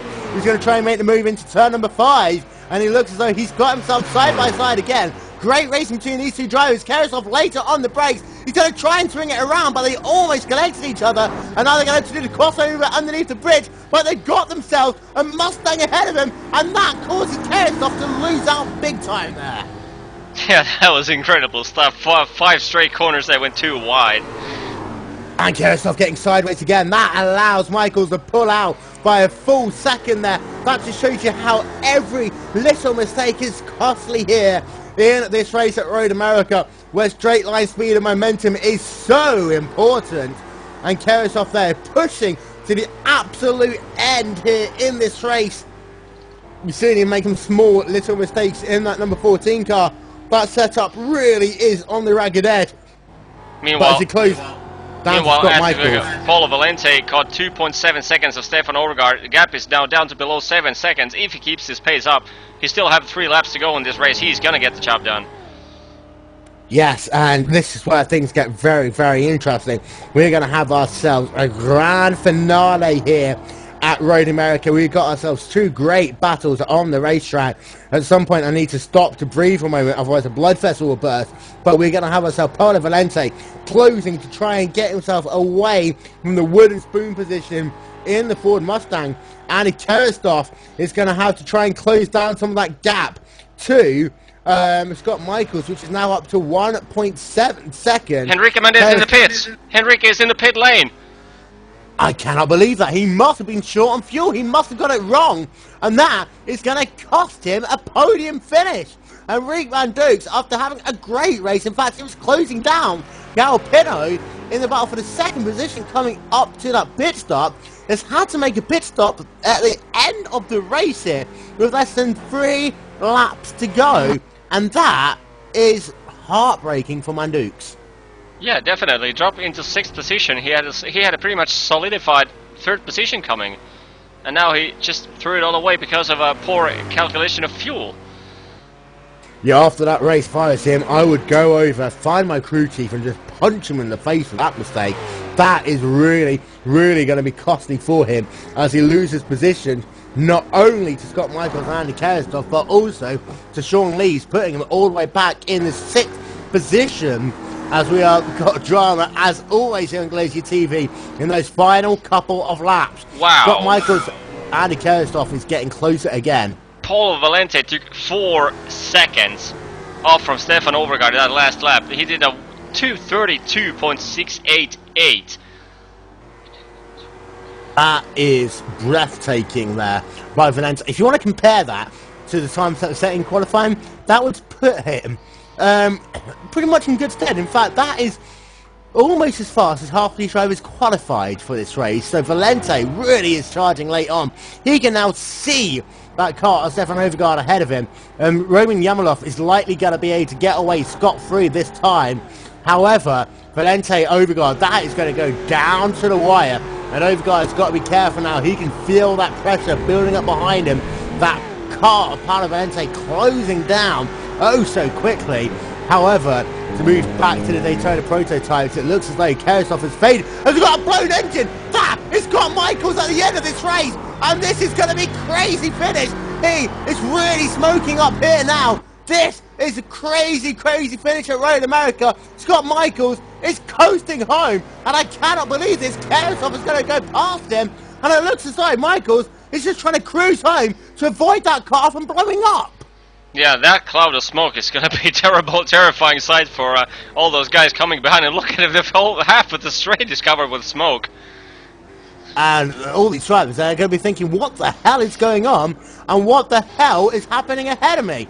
And it lost it there, shifting down into turn number 1. He's still travelling around, albeit way off the pace. He's off the racing line. As you have a look now at Sean Lees behind him, he can only see a huge trail of smoke all the way through the next corner. He's having to be very cautious as they come down the hurry downs down into turn number 8. He doesn't know exactly where this car is ahead of him. He can just guesstimate it, and this is the worst place to have this sort of thing happen now. As they come underneath the Speedfield Bridge, he can now finally see Scott Michaels, but as he pulls in behind him, he's just going to see a plume of smoke as they come down towards the King, and thankfully Michaels getting out of the way. But this is heartbreak for Scott Michaels, who was pretty much set up for a 3rd position finish, and out of nowhere, Andy Kerstoff, despite his mistakes today, is going to get himself 3rd place. And it comes back down to, it's not necessarily the mistakes you make, it's the severity of the mistakes that you make in the race, because Scott Michaels pretty much had a faultless race, but he made one big error coming into turn number 1, just going down 1 gear too quickly. Yeah, and as we see Henrique there coming to the Canada corner, that's the pile of smoke that I was talking about. He was coming into the braking zone. He hadn't got the slightest idea what was causing that smoke. I mean, before Scott Michaels turned into the corner, there was no way he was able to determine what is causing that smoke and what's ahead of him. And that's a scary part, because that car is smoking like a bonfire. It really, really is, and that is going to be hugely disappointing for Scott Michaels. In that number 1 car, he is just trying to bring that car home, and he's going to lose the position, I believe, also to Carson Paolo Valente now caught Stefan Overgaard. It's going to be close to come down towards the hurry downs. Valente wanting to make that move quickly. In fact, he's going to get the charge down into turn number 8. Valente, if he can keep it on the pavement, clips that car beautifully. He's moved himself up into the 5th position in class. And we say every little point helps. And for Valente, he has got himself at least a little bit of that damage control done. And he made it look easy as he overtook Stefan Overgaard. What would this race have been had he have not have hit that wall in the final corner about half an hour into this race? Yeah, this is going to be the end of his reign, because even though he's lapping 2.5 seconds a lap faster than Roman Yamulov ahead of him, he's going to have just over one lap to go here. In fact, looking exactly where Blake Townend is right now, we're going to get, yep, Blake Townend is going to get the white flag the next time around.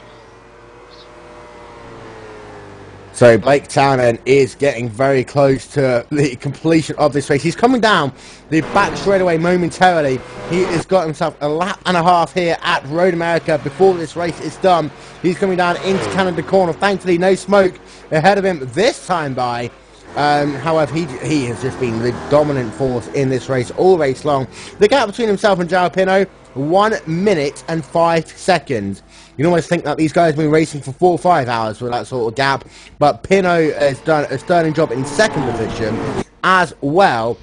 Blake Townend coming up the hill, he is going to take the white flag this time by.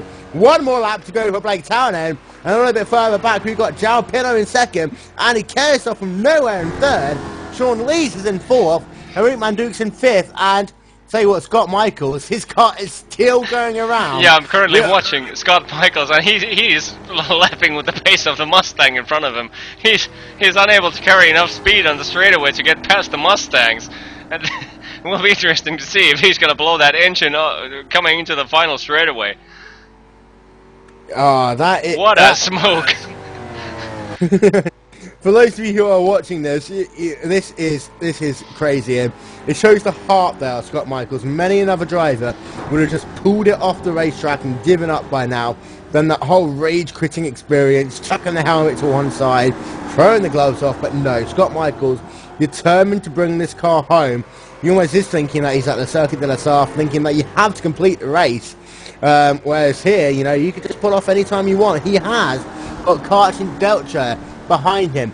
And Delcher, just to give you an idea of where he is currently down the back straightaway, working down towards Canada corner. So Scott Michaels has himself about a 30-second gap. So, hopefully, he should be able to keep that 6th position if he can just keep those revs going down. Blake Townend, has a half a lap to go. Yeah, Blake Townend clipping that curve beautifully. He's got traffic all around him. In fact, he's going to be putting a lap on Hurricane Mandukes if Mandukes isn't careful coming down into the final corner. In fact, Mandukes might just let him pass here because, you know, what's the point of doing another circulation if you're going to be a lap down? And in fact, if Mandukes is doing that, he might have well done that earlier. But Blake Townend coming out in the final corner for the final time. And as we saw a couple of weeks ago, he is going to win round 5 of Grand Am Premier Series here on Glacier TV. Blake Townend wins, and a great drive by him. Yeah, just not as dominant as we saw in Mid-Ohio, because he lapped pretty much the whole field. Pretty much impossible thing to do on this track, but yeah, dominant run. Andy Goodison, he puts that car out into pit lane.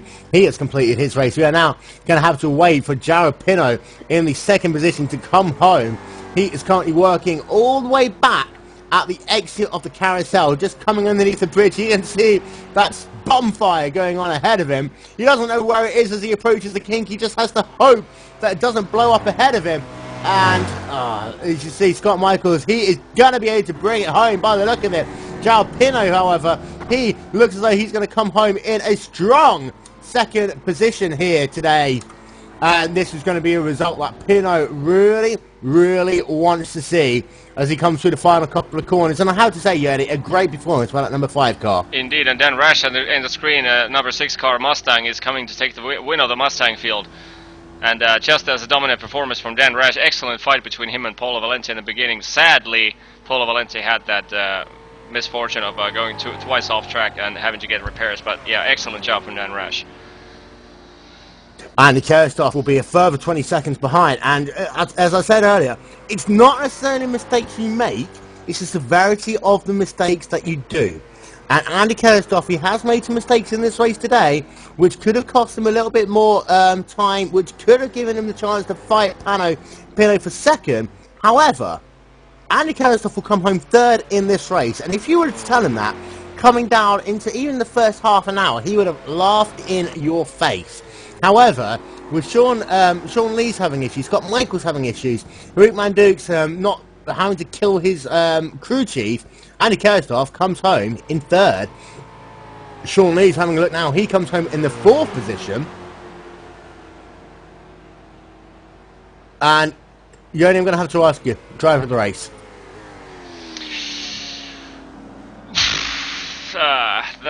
That's a tricky one. I've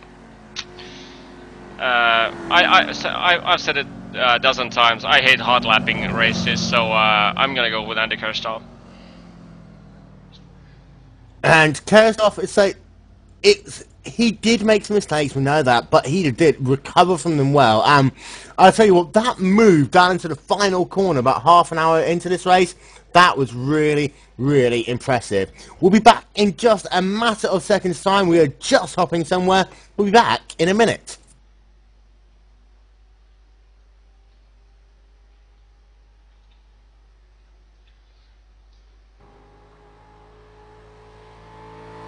So we're just going to run through your final grid here at Road America. Coming home first in the Daytona Prototypes is Blake Townend with a time of 1 hour 31 minutes 11.168 seconds. Gerald Pinot comes home in the second position. Andy Kerstoff comes home in third. Sean Lee's in fourth. Eric Manduk's in fifth. Scott Michaels in sixth. Carson Delcher in 7th, Kitty Emstom in 8th, Mattis Camargo in 9th, Scott Ford in 10th, Jack Bruker 11th, and Andre Martins in 12th. And then in your in your Ford Mustang class, Dan Rash is your race leader. Let's not forget he had a great battle with Valente earlier on. David Jacks come home in second, Roman Yamanov in third, and then Paolo Valente actually gets the fourth position because Andy Goodison sped down pit road at the end of the race, didn't realise it, and he's actually had to take a black flag, and he drops back to last on the grid. So Paolo Valente there, getting himself a little bit of a guardian angel. Stefan Overgaard comes home in fifth, Andy Goodison in sixth. Then, very quickly, Yoni, Goodison, just at the end of the race, I saw him coming up pit road at 80 miles an hour. I think that he thought that the finish line was a bit earlier, and he could do what he did, but by speeding down pit road, he got himself a penalty, and what that did is it dropped him behind Valente and Overgaard. Yeah, that was a sad thing to happen, especially considering he would have gotten a third position in the race, and that means quite a ton amount of points, considering where the strength of field level in the Mustang field. But yeah, I mean, that's completely up to yourself. I mean, if you don't recognize the white flags, the checkered flags, and what you can and can't do on this level of racing, that's pretty much yourself to blame. That, yeah, sad thing to happen. So from last minute confusion to jubilation once again, Blake Townend dominating once again today, and congratulations on your race win. Thank you, and thank you to StillSeries.com and Team Radicals for giving me a super duper race car.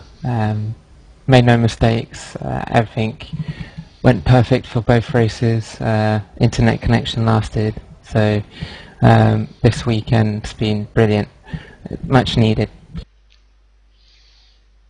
And you started in pole position, you led pretty much every lap. I asked you this last week, but how do you keep yourself motivated when you're out front, just driving off into the sunset? Well, it was quite heartbreaking last week to lose more points, but you know, it's a championship at the end of the day, and you know, it's something I love to do.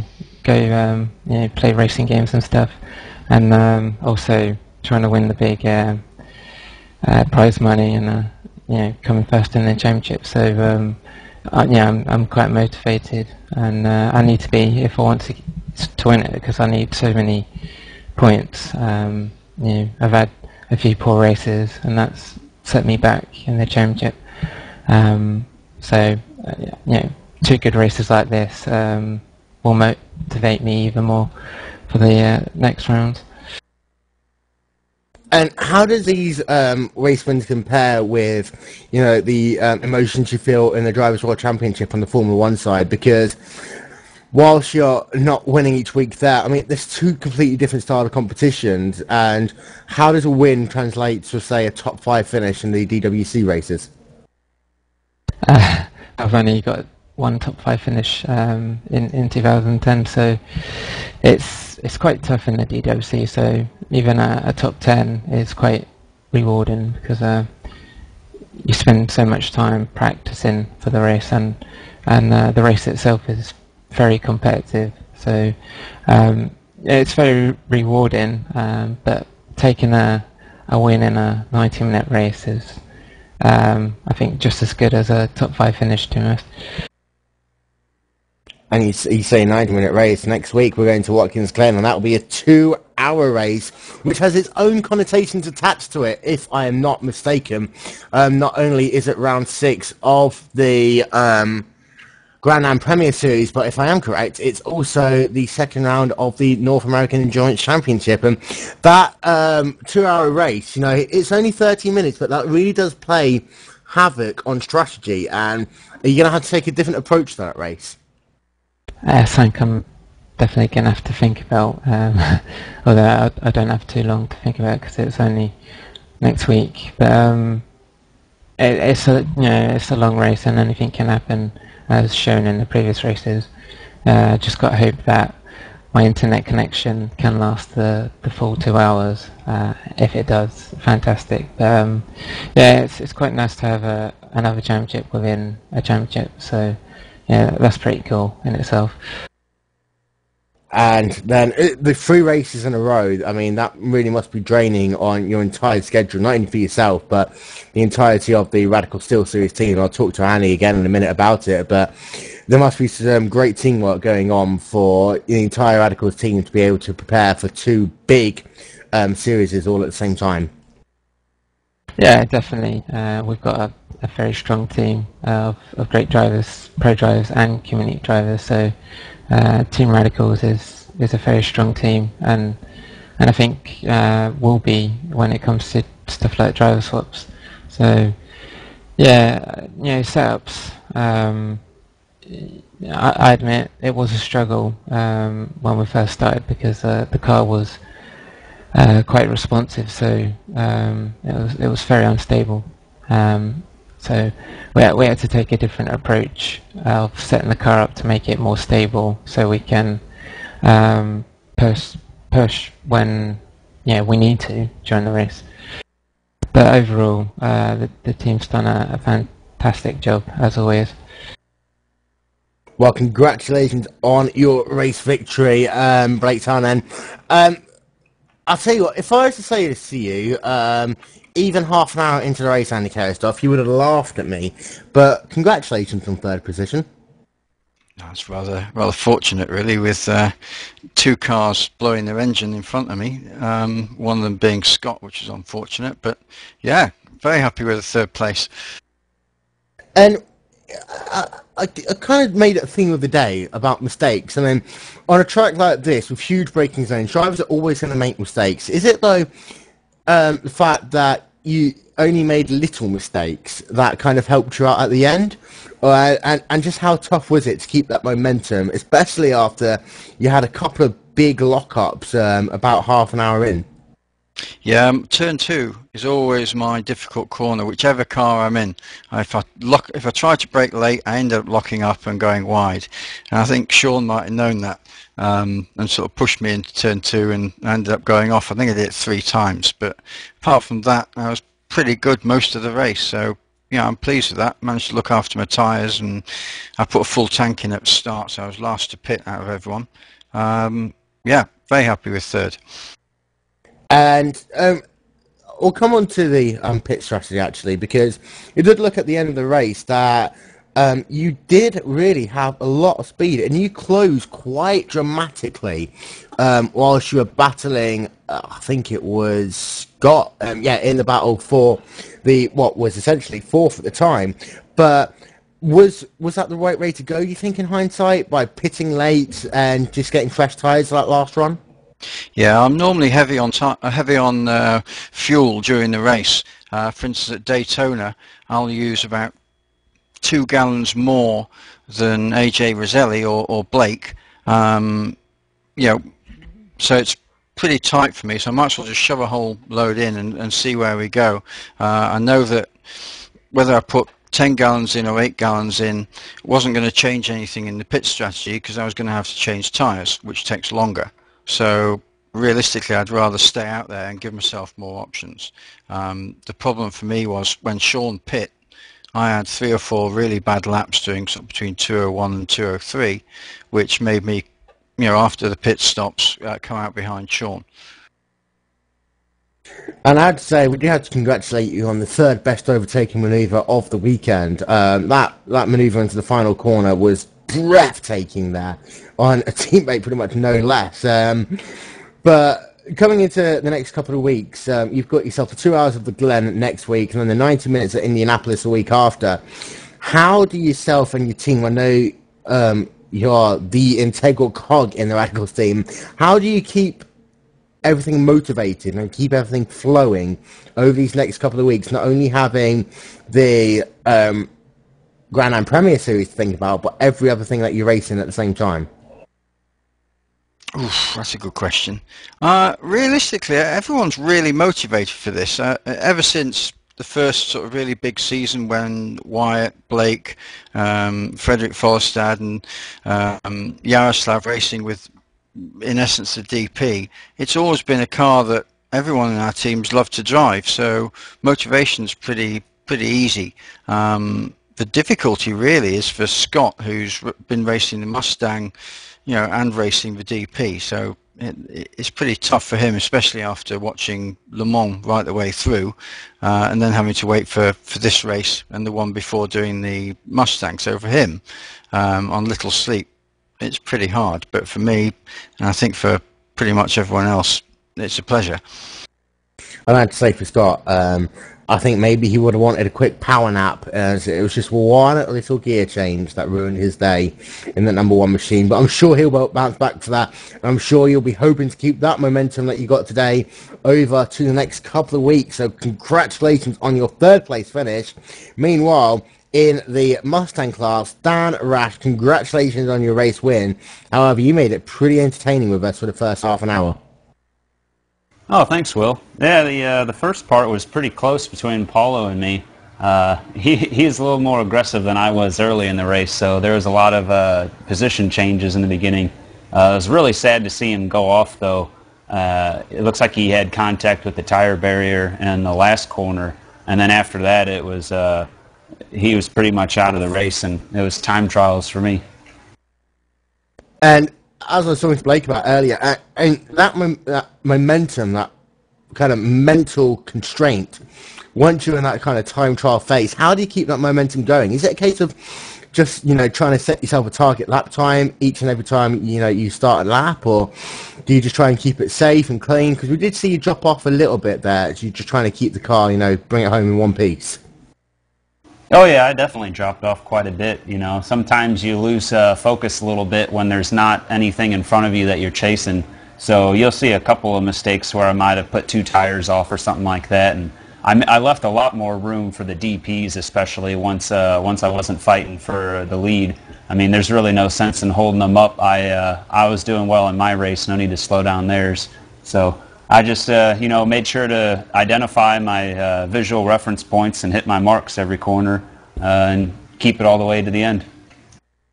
And as a Mustang driver, I'm going to have to ask you, it did look as though from our angle that the DP were taking every single little gap available. And it did at some point almost mess up the momentum between yourself and Valente in that battle for the race lead. First of all, was it that big a problem from the Mustang point of view?